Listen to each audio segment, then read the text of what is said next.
ejo bundi nabonye regideso iri kwerekana substation bariko barubaka y'umuyaga nkuba. Normalement ntabwo uyishira muri residential area ahantu haba abantu. Nabona hari substation yegereye amazu y'abantu.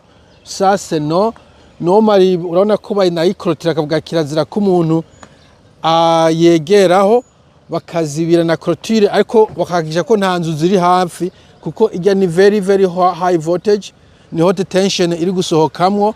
So bijyanye nabonye regideso yakoze c'est très dangereux, zegereye amazu cyane gose. Aha kirazira ko wegereza amazu, n'aya mapirone ajya ameze nka tour high tension baragerageza kuyigiza kure y'amazu y'abantu. Iyi tension moyenne nta kibazo, mugabo high tensions baza kuzegereza kure cyane y'amazu y'abantu. Donc inyuma y'ibi vyatsi ni substation, sinzi ko bayita substation jenize engineering mu Cyongereza, mugabo biri ahantu higenga atabantu bahegereye. Hariho distance hagati ya substation na residential, kandi ifise na clôture kugira banke access.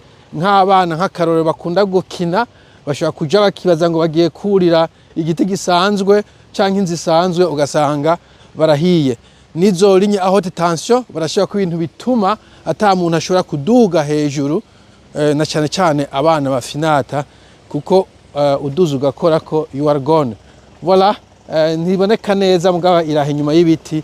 Mugasho nashaka kuvuga iri isole ku buryo iri kure y'inzu z'abantu, kandi iri kure wanashaka nibarabara. Urabona ko bashiraho novuga distance hagati aho bita boundaries n'uruzitiro, baca bashiraho hariho indi distance kugira urumva ntiwegera n'uruzitiro. Hanyuma uruzitiro rwo nyine baca bashirako ko ari danger kugira ntihagire uhegera.